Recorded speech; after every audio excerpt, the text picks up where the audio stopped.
Before I started the Accelerator, I felt really good about where my show was at. I also felt like there was just a really high potential for where the show could go.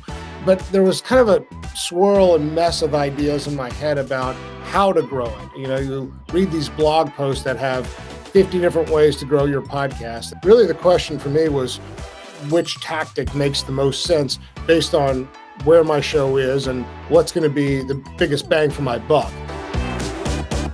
I tried kind of a lot of things. We submitted some feature requests to some of the major platforms, Apple, Stitcher, Spotify, pitched ourselves to a few different newsletters, spent a little bit of money on, I think it was Overcast. And, we sort of see these little bumps. We had sort of mixed success.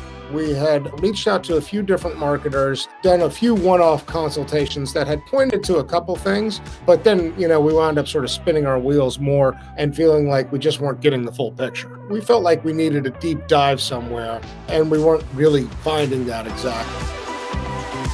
Without question, the thing I found most valuable is that I now have a plan of action. I now know exactly what I need to be doing for where my show is at right now. I think I'll also have a much clearer idea of what to do with where my show's going to be or where we hope to take it.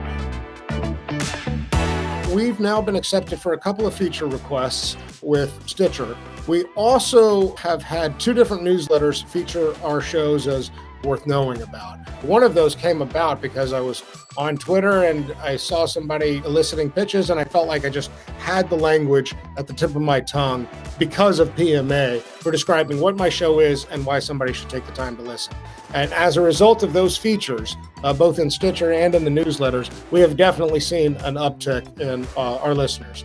Beyond that, though, there is absolutely just a ease with the language for how I'm describing my show, who it's for, what it's all about, what the value proposition of the podcast is, what the value proposition of a given episode is.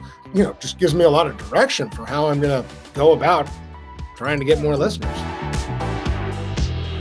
There was a time when I might have felt like marketing was a little bit of a dirty word. I no longer feel like that. I think more than anything, where I now feel like I have a lot of confidence and clarity is that there are things that come naturally to me that I can lean into, and I know what those things are now. And there's other things that don't feel so natural or comfortable to me, and I don't feel obligated to do those. Now I feel like I've got a much better idea of things I do well already, but can do even better, that come naturally, come easily, and that are ultimately, I think, going to really help me grow my show.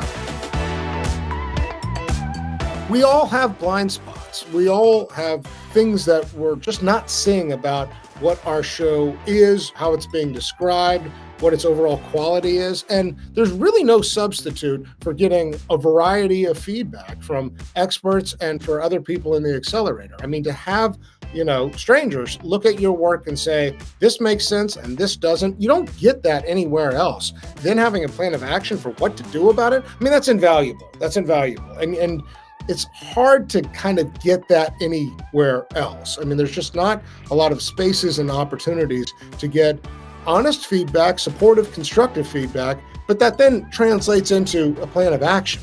I thought I was going to feel good about doing this. I'm really glad I did it. I feel like I needed a level of clarity and organization, and PMA delivered in spades. This has been well worth my time, and I'm really grateful for the experience overall.